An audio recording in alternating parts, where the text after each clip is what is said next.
پہلی بات تو یہ ہے کہ نواز شریف صاحب کی صحافیوں سے ٹولیوں کی شکل میں ملاقات ہوتی تھی. میں نیشنل ٹی وی پہ بیٹھ کے آپ کو بتا رہا ہوں, بہت سارے ہمارے صحافی دوست ٹولیوں کی شکل میں صحافی جاتے تھے. ایک بھی صحافی انڈیپینڈنٹلی عمران خان صاحب کو جا کے نہیں مل سکا. جو کورٹ, جو عدالت بھی جیل کے اندر لگتی ہے, اس عدالت کے اندر بھی صحافی اپنی مرضی سے نہیں جا سکتے. جن کو جیل انتظامیہ اندر جانے دیتی ہے وہ رپورٹ کرنے وہاں پہ جاتے ہیں, اور کبھی ان کا آگے شیشہ لگ جاتا ہے, کبھی کیا ہوتا ہے. تو یہ تو بالکل دو ڈیفرنٹ چیزیں. دوسری بات ہے کہ اٹک جیل میں بھی جن ہمارے معزز قائدین نے جیل کاٹی نا, وہاں پہ بھی کھانا گھر سے آتا تھا. یہاں پہ ایک دن بھی کھانے کی سہولت بھی نہیں ہے. تو وہ بل کیا بن رہا ہے جو 15 لاکھ کا جو وہ تو ادھر بنتا ہے, ادھر جو کھانا ان کا بنتا ہے وہ ادھر ہی پکتا ہے, ادھر ہی ان کو ملتا ہے. گھر سے بنایا کھانا کوئی نہیں آتا, کھانا اس طرح گھر سے نہیں آتا.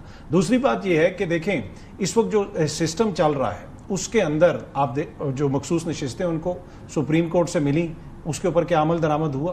قومی اسمبلی آدھی جو ہے آپ اس میں دیکھ لیں جو مخصوص نشستیں وہ نہیں ہیں. سینٹ ایک سال سے, جس طرح میں نے پہلے بھی عرض کیا, مکمل نہیں ہے. تو ایسے ماحول کے اندر آپ اپوزیشن سے یہ ایکسپیکٹ کر رہے ہیں کہ وہ جناب ساری چیزیں وہ کرے جو بالکل آئین اور قانون کے مطابق ہیں. کیا